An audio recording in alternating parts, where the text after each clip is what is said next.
On this Tuesday night, vaccine mandates put on pause. What unvaccinated Canadians will soon be able to do. It's probably a bit overdue. What's changing, what stays the same, and why you'll still need to pack your patience. Flood fears and flashbacks in southern Alberta. I think that this brings up a lot of memories of 2013. What makes this year different?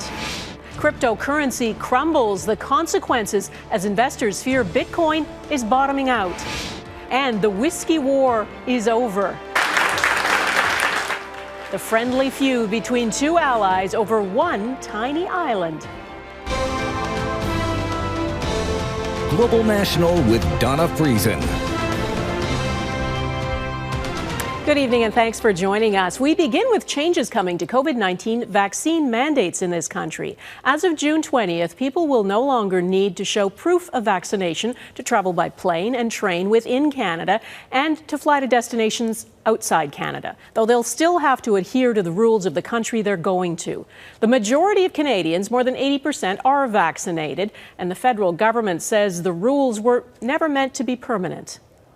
We don't regret at all being cautious when it comes to a virus that has tragically killed tens of thousands of Canadians and millions of people around the world.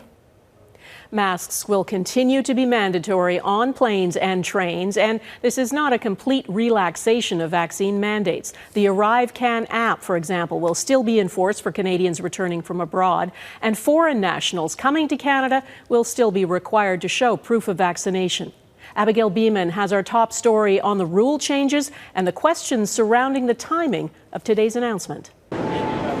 Good news for millions of unvaccinated Canadians soon able to get on a plane or train, while civil servants on unpaid leave will be called back to their jobs. The suspension of the vaccine mandate was informed by key indicators, including the epidemiological situation and modeling, vaccine science, and high levels of vaccination against COVID-19 in Canada. Pressure to drop mandates has been mounting with international attention on airport chaos. You're starting to see a populist resentment of these policies, and that must have influenced government policy to some degree. Though with ArriveCan still in place, the government says this wasn't motivated by travel delays, nor will it help. I think that, in essence, it's probably a bit overdue. My own opinion is that it's not.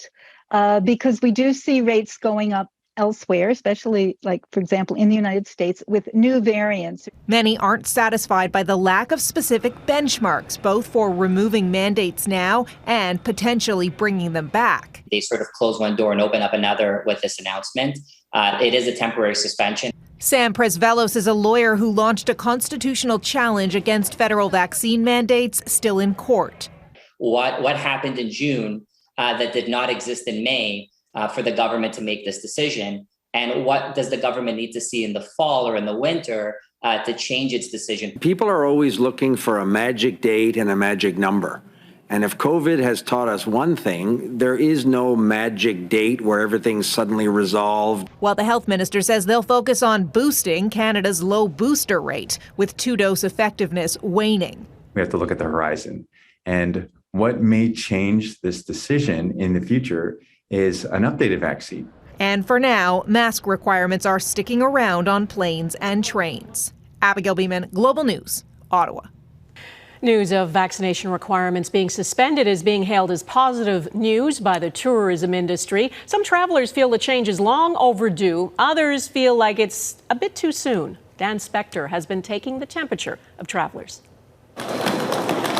At Trudeau Airport in Montreal, some travelers say they're ready to pile onto packed planes again, regardless of their neighbor's vaccination status. It's about time, I think, personally. Others worry not necessarily for themselves, but for those traveling without increased protection. I think we're fine. I think the unvaccinated people are the guys who have to worry. On this Via Rail platform, some trepidation. I think it's premature, yes. Proof of vaccination for air and rail travel has been mandatory since October. But as Montreal revs up for one of the biggest events on the summer calendar, the Formula One Canadian Grand Prix, the news of relaxed domestic travel requirements represent a bit of relief for the beleaguered tourism industry. Another step in the right direction, that's for sure.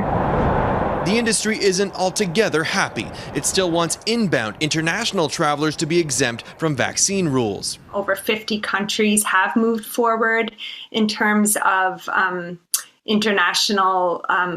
international travel. So I think would like to see Canada do the same. Cruises still require anyone on a ship get a COVID shot too. They were closed down for 2 solid years. We didn't have cruise ships coming into port, and it's a real challenge for them. The hope is that unvaccinated public sector employees being allowed back to work could help relieve staff shortages contributing to long lines at airports. Even still, Canadians are being asked to pack their patience, as more people traveling might further expose worker shortages in hotels, restaurants, and other attractions. A recommendation is travelers, should be patient and should be nice to the people who are serving them.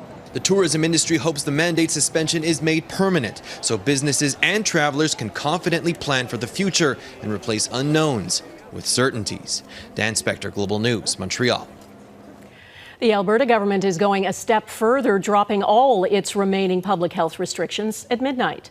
Masks will no longer be mandatory in public transit, and even if people have symptoms and test positive for COVID-19, isolation will no longer be mandatory. Masks will still be required in high-risk settings such as hospitals.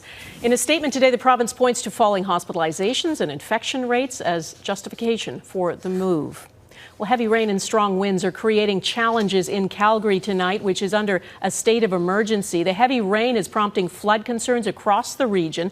A high mountain snowpack is also cause for concern. Recent government surveys show snow levels are more than double the usual amount in some places. 4 southern Alberta river basins could see water surge if temperatures rise suddenly. For now, the cooler weather is prevailing. That's helping keep river levels at bay. But memories of the flood in 2013 are still fresh for many Calgarians.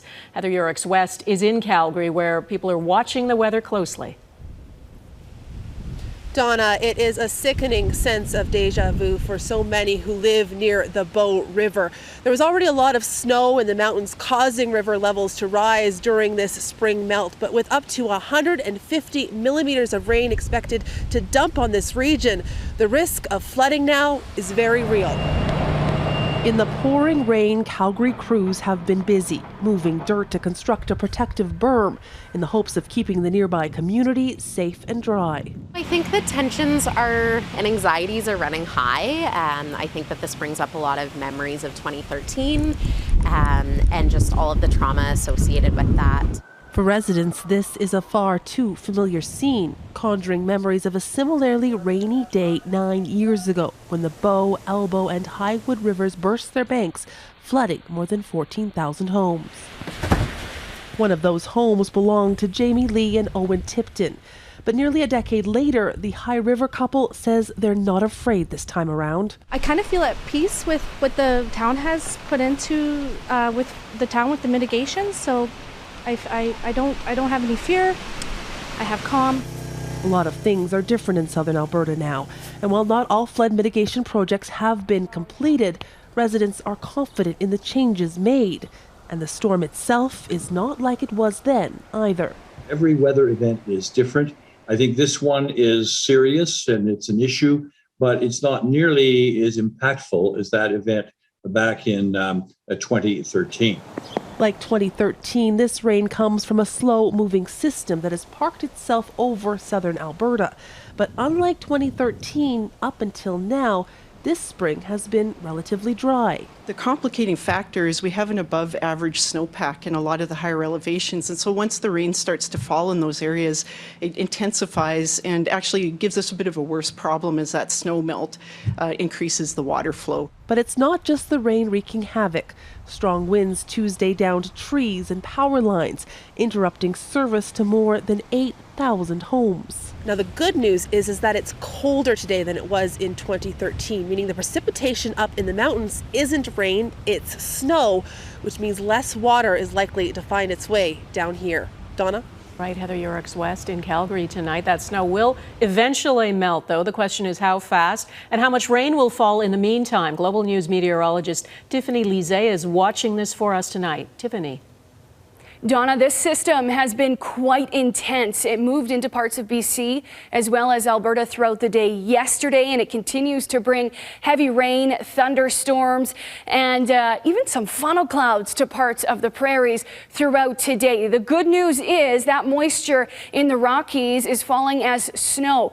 The reason that's good news is because that will result in a slower melt, which allows those river systems to catch up. Whereas if it was heavy rain onto snowpack, that's a quick melt, and then we could see a higher risk of severe flooding. This system is going to slowly push its way east, bringing some heavy rainfall into parts of northern Saskatchewan, wrapping its way counterclockwise. Not only heavy rain, but strong winds is what we're dealing with this system as well. Throughout the day today here in Calgary, wind gusts nearing 90 kilometers per hour. That's starting to uproot trees. Right in front of our station, we have a tree uprooted because that soil is so saturated right now. So we'll be watching this system over the next couple of days. As it does push east, it will start to disorganize, and then we'll shift our focus on rising river water levels and how it will impact the Bow River as well as the Elbow River. So that's the situation as we move into Wednesday as well as Thursday. Donna? All right, Global News meteorologist Tiffany Lizée in Calgary, thanks. The same storm system caused flash flooding in Yellowstone National Park in Wyoming and Montana. Oh my gosh! The power of the water was frightening, washing out roads and carrying away buildings. All entrances to the park have been closed indefinitely and visitors taken to safety. The Yellowstone River rose more than 2 meters from Sunday to Monday, reaching the highest water level since record-keeping began in 1918. And a winter storm warning is now in effect for higher elevations. Zero justice for 72 victims 5 years later. Coming up, the grim anniversary of the Grenfell Tower inferno in London.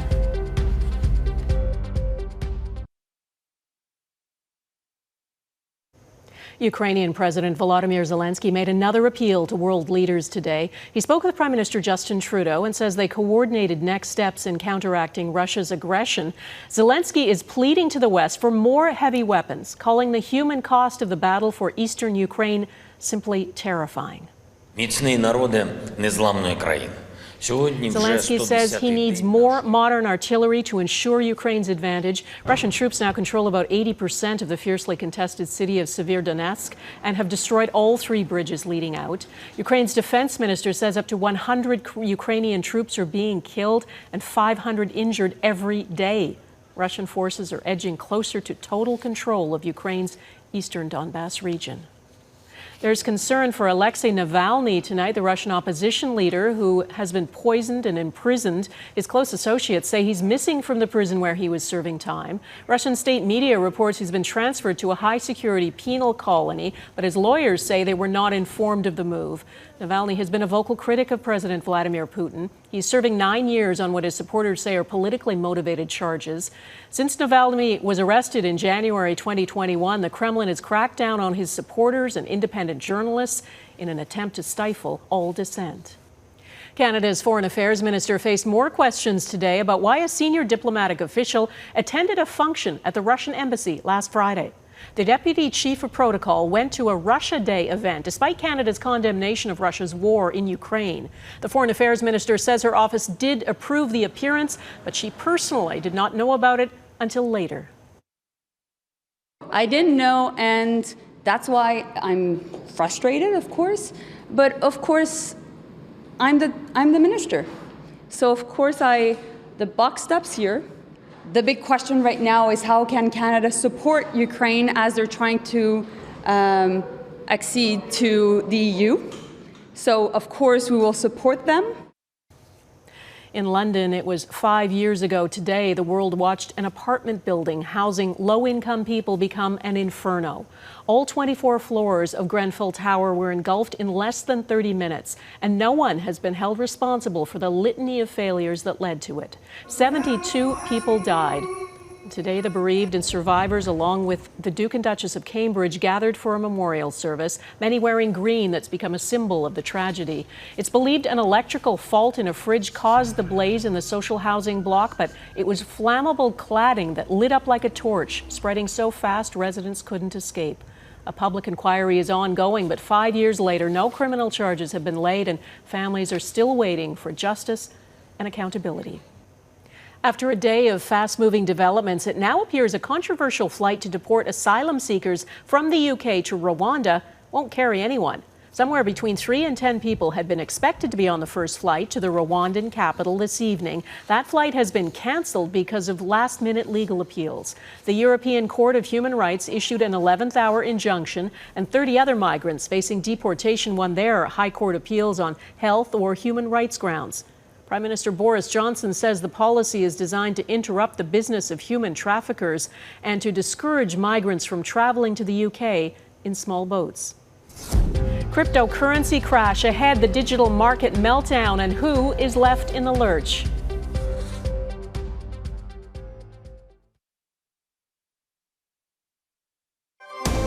You're watching Global National. A month after the federal government banned 5G technology from Chinese companies Huawei and ZTE, new legislation is being proposed that would require Canadian businesses to report cyber attacks. As we incorporate and integrate new technologies into our economy, we also have to be very sober about the national security landscape as it exists. The bill would make it mandatory for telecommunications, finance, energy, and transportation companies to share information as the federal government tries to get the full picture of increasing attacks. It's impossible to ignore the carnage going on in the cryptocurrency market. As inflation soars, many investors are panicking, abandoning their appetite for risk. Bitcoin has plunged about 70% in value from its all-time high. Crypto exchanges are shutting down and jobs are being slashed. And Gaviola looks at what's behind the market meltdown. Fortune favors the brave. Matt Damon's multi-million-dollar Crypto.com Super Bowl ad is now drawing comparisons to this from Pets.com, the ill-fated internet company that paid big bucks for this spot before the tech bubble burst in the early 2000s. Back to the present, where the ongoing crypto crash has wiped out tens of billions of dollars of investors' money. The market downturn raising questions about how long some crypto companies that have responded by freezing withdrawals have left before they go under. Crypto is being treated like high-growth tech stocks, which are also selling off. Risk assets like crypto or, small caps or all the SPACs or the memes, everything that sort of has risk on it, difficult to value. It's the stuff that's going to get sold off because investors are scared. On Monday, the S&P 500 entered a bear market, coming down at least 20% from recent highs. Investors are worried about persistent inflation, rising interest rates, war in Ukraine, COVID disruptions in China. The list goes on and on. Now, this isn't the first time Bitcoin has seen a massive crash. It took big tumbles in 2018, 2021, and has been falling most of this year. Cold comfort for investors who sold during the plunge. It's really affecting a lot of people that invested, and I feel sorry for them. The cryptocurrency in this space right now, it's so fresh, it's so new. There's a lot of great projects going on. Coinbase, one of the biggest crypto trading platforms, now says it's laying off 18% of its workforce, citing rapidly changing economic conditions and an admission that the publicly traded company grew too quickly. There's going to be a much greater role and a much greater need in many respects for thoughtful regulations and policies around this asset class, prompting renewed calls to regulate an industry that remains the Wild West of investing. Anne Gaviola, Global News, Toronto. Who won the Whiskey War? Next, Canada's decades-long battle with Denmark over a tiny Arctic island.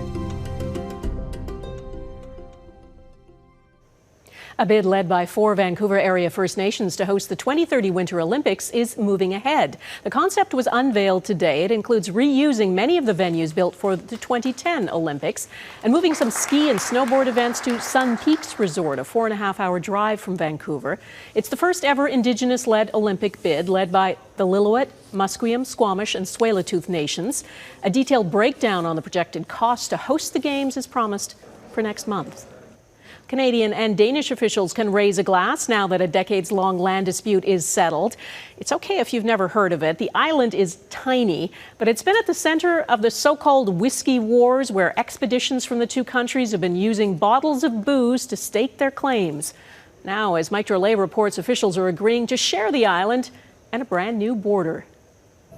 Hans Island is not much to look at. Okay, maybe it's ruggedly handsome, but beyond that, the 1.3 square kilometer rock has no intrinsic value beyond being a traditional Inuit hunting ground. There are no minerals to mine, no oil to drill, yet for 50 years its territorial rights have been no laughing matter. Do you mind if I clip you on that? The island sits way up north in the Nares Strait, exactly 18 kilometers from Canada's Ellesmere Island and 18 kilometers from Danish territory Greenland, and therefore within territorial rights of both countries. The dispute turned ugly in the 1980s thanks to, sadly, Canadian troops who planted a flag and left behind a bottle of whiskey. The opening salvo in the so-called Whiskey War prompted a rebuke from the Danes, who replaced the whiskey with some Danish liquor and something called pork shoulder picnic, because what says ownership more than a picnic? But when Canada installed a plaque claiming ownership on the island in 2005, the Danes had had enough, and they called the Canadian ambassador to complain. Ultimately, they agreed to talk, which led to this. We're ending the dispute that for many, called the Whiskey War. At a news conference in Ottawa, it became official. A deal was reached to split the island roughly in half, and the friendliest of all conflicts is now over. Canada and Denmark signed the deal, sealing it with a handshake, an exchange of bottles, and a message to Vladimir Putin that diplomacy works. Yes, we have a border with the EU now, but also we're sending a message to another neighbor up north when it comes to Arctic sovereignty. Canada's foreign minister had one more thought. Now that we share a land border with an EU country, does this mean we can compete in Eurovision? Mike Drolet, Global News, Toronto. That's something to look forward to. That is Global National for this Tuesday. I'm Donna Friesen. Tonight's Your Canada is the Inch Aaron Lighthouse, built in 1870 in Dalhousie, New Brunswick. We'd love to see your Canada. Please email it to viewers@globalnational.com. And thanks for watching. Hope to see you here again tomorrow. Bye-bye.